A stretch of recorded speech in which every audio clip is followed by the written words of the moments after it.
It's a little loud.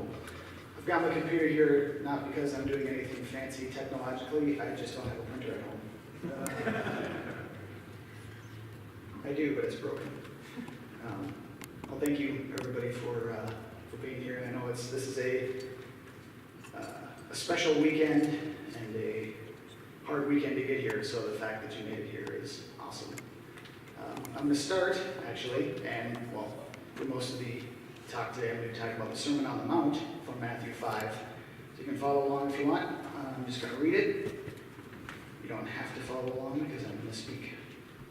One day, as he saw the crowds gathering, Jesus went up on the mountainside and sat down. His disciples gathered around him, and he began to teach them. God blesses those who are poor and realize their need for him, for the kingdom of heaven is theirs. God blesses those who mourn, for they will be comforted. God blesses those who are humble, for they will inherit the whole earth. God blesses those who hunger and thirst for justice, for they will be satisfied. God blesses those who are merciful, for they will be shown mercy. God blesses those whose hearts are pure, for they will see God. God blesses those who work for peace, for they will be called the children of God. God blesses those who are persecuted for doing right, for the kingdom of heaven is theirs. God blesses you when people mock you and persecute you and lie about you and say all sorts of evil things against you because you are my followers. Be happy about it. Be very glad, for a great reward awaits you in heaven. And remember that ancient prophets were persecuted in the same way. You are the salt of the earth. But what good is salt if it has lost its flavor? Can you make it salty again? It will be thrown out and trampled underfoot as worthless. So, now here I'm going to stop. What is salt? What do you think of when you hear the word salt? Preservative? Yeah. Maybe one of those big pretzels with the giant grains of salt on there. That's salt. What about those little salt shakers on the table? Did anybody even notice those today? Probably because you're thinking, why do we have salt at the table? Because nothing, what am I going to put in my pancakes? But salt is often taken for granted today.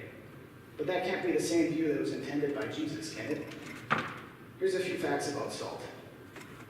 With the spread of civilization, salt became one of the world's main trading commodities.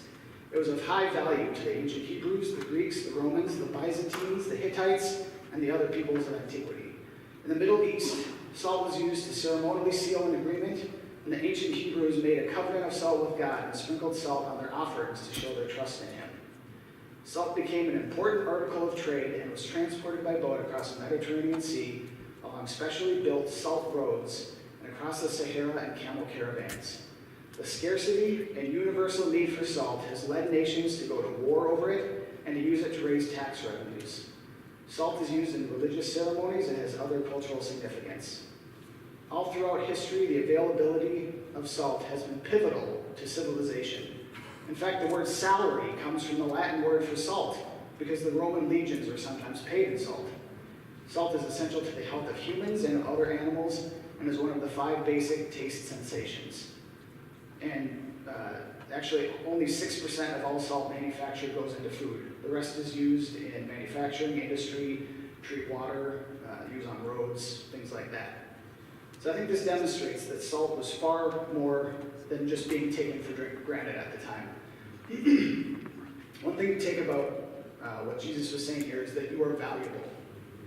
Jesus is calling you treasured, important, valued by the nations. We help enhance the flavor of life, and we are to be flavor wherever we are.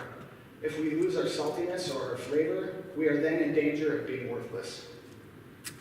Another thing to notice about salt is that it isn't a main course. Did anybody sit down and be like, oh, hey, they got salt at the table, I don't need to go get in line? Of course not. You were called salt by Jesus, not the main dish, because Jesus is the main dish. He's the bread and the cup, and we are just the enhancement that adds to his flavor. And I'm going to read that last word about salt again, but this time from the Message Bible. It offers a little bit different insight. Let me tell you why you are here. You're here to be salt seasoning that brings out the God flavors of this earth. If you lose your saltiness, how will people taste godliness? You've lost your usefulness and will end up in the garbage. So let's continue on with the Sermon on the Mount. Yeah. Yeah. Read that again. Yeah. That was good. I will read that again. Let me tell you why you are here. You're to be salt seasoning that brings out the God flavors of this earth. If you lose your saltiness, how will people taste godliness? You've lost your usefulness and will end up in the garbage. So, continuing on the Sermon on the Mount, you are the light of the world, like a city on a hilltop that cannot be hidden. No one lights a lamp and then puts it under a basket. Instead, a lamp is placed on a stand where it gives light to everyone in the house. In the same way, let your good deeds shine out for all to see, so that everyone will praise your heavenly Father. Actually, I'm going to skip forward a little bit, because this is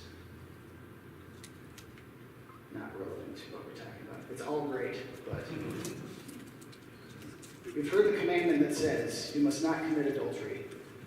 But I say, anyone who even looks at a woman with lust has already committed adultery with her in his heart. So if your eye, even your good eye, causes you to lust, gouge it out and throw it away. It is better for you to lose one part of your body than for your whole body to be thrown into hell.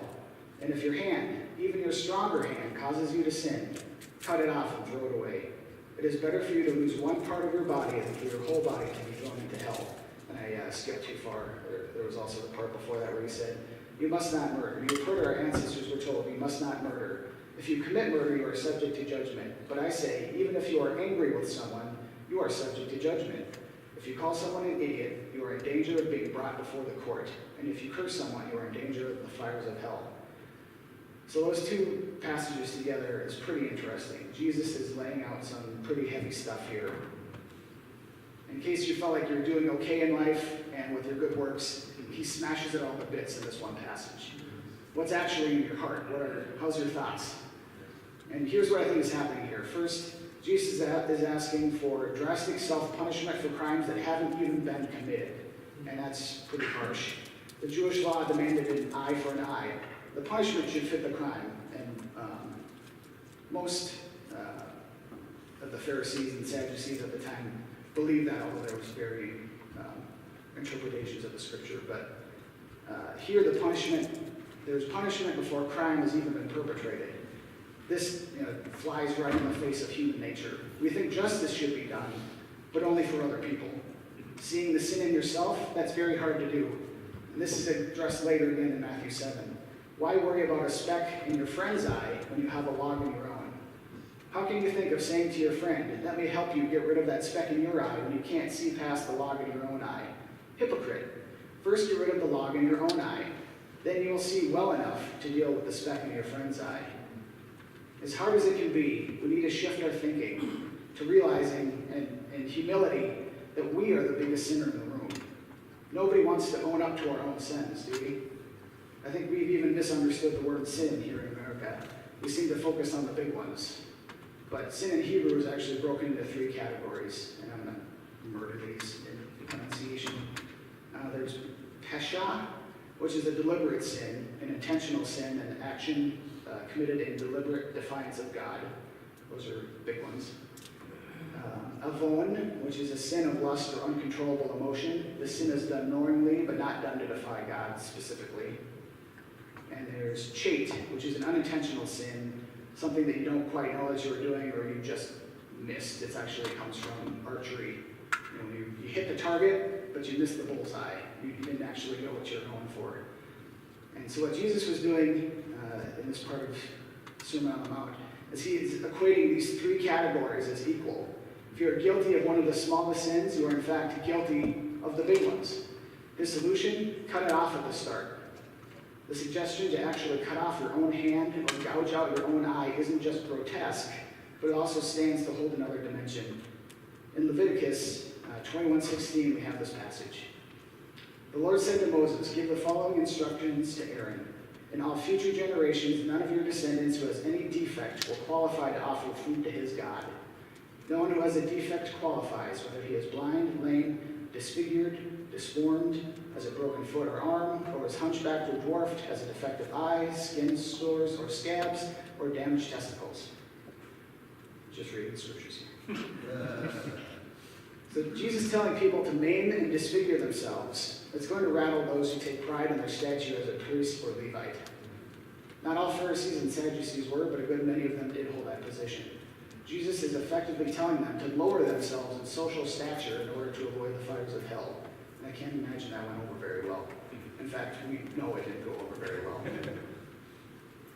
So to skip back to Sermon on the Mount, we could spend days on this, but I didn't prepare for that. We're just talking about salt. We've heard the law. You've heard the law that says, love your neighbor and hate your enemy. But I say, love your enemies. Pray for those who persecute you. In that way, you'll be acting as true children of your Father in heaven. For he gives his sunlight to both the evil and the good. He sends rains on the just and the unjust alike. If you love only those who love you, what reward is there for that? Even corrupt tax collectors do that much. If you're only kind to your friends, how are you different from anyone else? Even pagans do that, but you are to be perfect, just as your Father in heaven is perfect. So that's it. Just be perfect. Simple, but it's done. Yeah, it might seem easier said than done. And I think what Jesus is getting at here is that there's already enough hate and animosity towards each other in the world already. It's time to love those that are different from us, and we need to take the first step. Paul puts it this way in Romans 5. When we were utterly helpless, Christ came at just the right time and died for us sinners. Now, most people would not be willing to die for an upright person, although someone might perhaps be willing to die for a person who's especially good. But God showed his great love for us by sending Christ to die while we were still sinners. And that strikes me every time. While we were God's enemy, he still loved us. Since we have been made right in God's sight by the blood of Christ, he will certainly save us from God's condemnation. Jesus broke the cycle of hate by dying for us while we were still his enemy. He didn't just preach it, he did it. And that's what we're celebrating this weekend. So I encourage you to, let's not lose our saltiness, our worth, our value. Let's love, even when it seems like in human terms we shouldn't. The nations have seen enough hate. And if you'll allow me to be honest for a second here, the nations, the world, and unbelievers, they see hate when they see Christians. And that's not the way it should be. Realistically, we'll never be perfect as the Father is perfect. But that doesn't mean that we stop trying. We continue to follow Jesus and follow his perfect example. I read this reframing of that last part, talking about being perfect, and I think it fits well. You've heard love with partiality, but I say to you, love impartially, so that you can be sons of the Father. For the Father loves impartially. If you love with partiality, you are nothing special. Even the wicked do that. Therefore, you are to love perfectly as the Father loves perfectly. We aren't the main course, we're the salt. We are treasured by the Father, we are valuable to him. We bring out the flavor in this life, and let's do our best to love perfectly as the Father loves perfectly. When you see a salt shaker on the table or at a restaurant, let's do our best to remember that. Let's not become worthless. That's all I got.